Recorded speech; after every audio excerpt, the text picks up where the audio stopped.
Alright, so I've got everything laid out, and I've got my oils, which have already put my clay into. So I'm going to get the clay dispersed into the oils first thing before I add my lye. And I set my fragrance oil where I couldn't forget it because I've done that way too many times. So I'm going to get my kaolin clay all mixed in. All my soaps come with that because it provides a nice natural slip between your razor and your skin, so it makes my soaps great for shaving. So now I'm getting it all mixed up.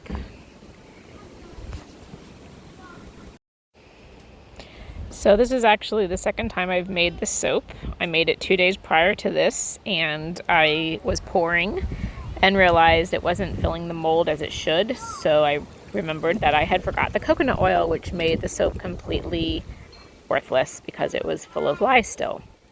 So I had to throw out 10 pounds of soap, which hurt my soul, but life goes on. It's just a part of it.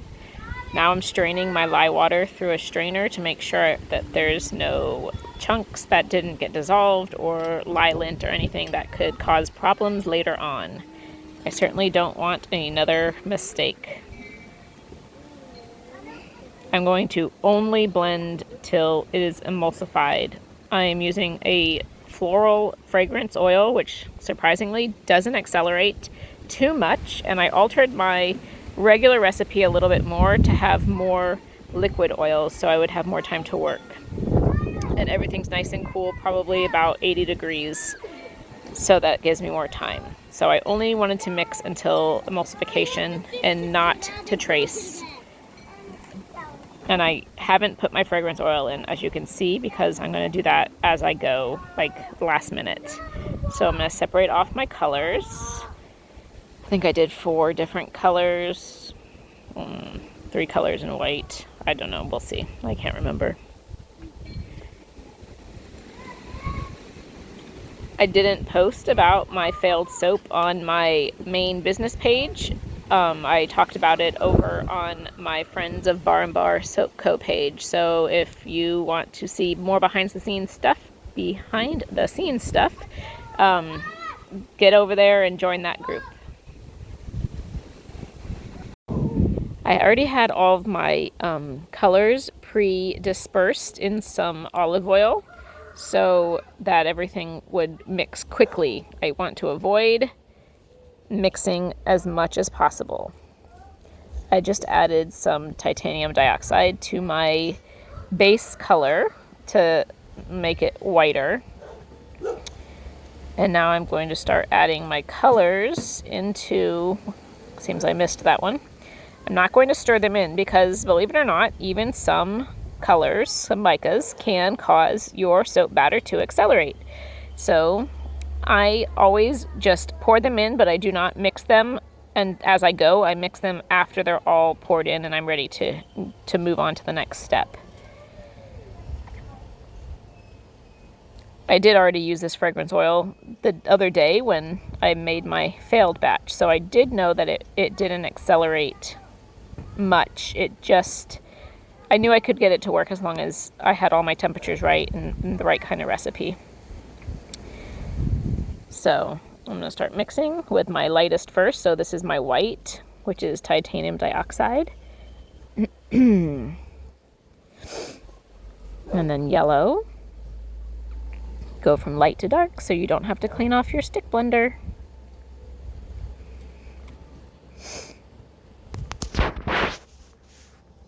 This is the first time I've ever attempted this design, which isn't even the really right way to do it. I just kind of faked it because, I mean, it's soap making. There really are no rules other than safety.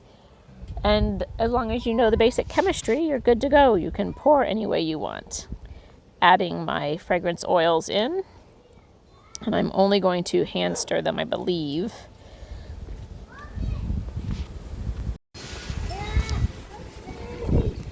Yes, so I'm just hand stirring the fragrance oil in.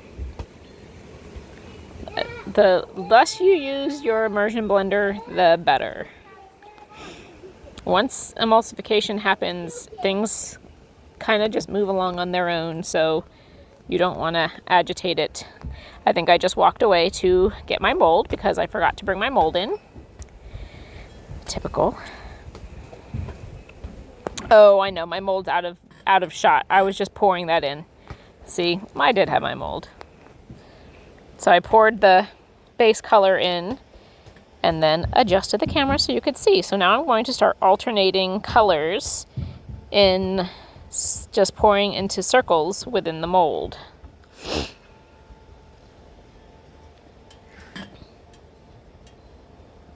Any day now.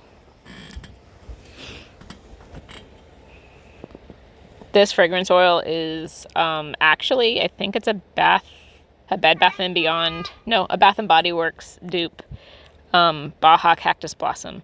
So I actually have a candle with this. I just call it Cactus Blossom, and it's one of my popular scents. So I really wanted to make a spring summer soap with that that scent because it's really nice. So this is what's happening. I'm just going to keep alternating colors and pouring as best as I can in the center of each of those circles until I'm left with no more batter.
So you can see now that I've gotten close to the end of using up all of my soap batter that while it's still pretty fluid, it's thickened up a lot from where I started.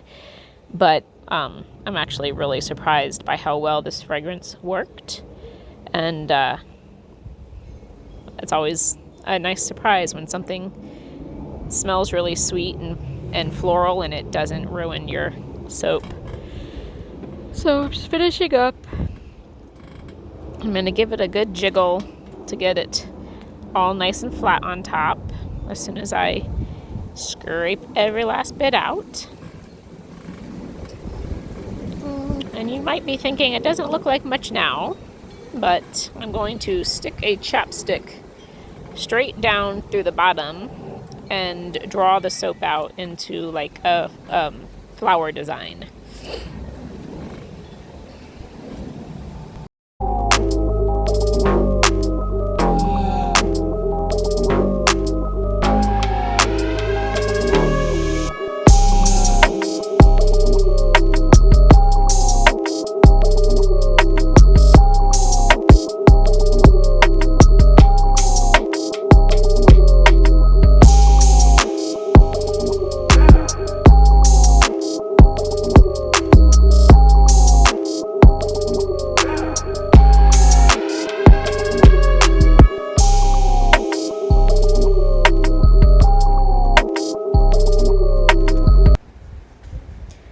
So now I'm taking my skewer and pushing it all the way down to the bottom of the mold to try to get the design to be through all the layers, because this soap has to be cut differently in order for the design to show, because the design is the top and bottom of the soaps, not the inside sides of the soap. So the way I'll cut this is I will cut it into 3 logs like I would normally do, but instead of cutting each log into bars, I'm going to then take each log and run it through my log splitter again on a 1-inch setting, so that I'll be left with 6 10-inch by 1-inch by like 3.5-inch size pieces that I'll then cut those into my bars, which you saw what they looked like in the picture in the very beginning. So tapping it out real good. So all in all, I'm really happy with the way it turned out.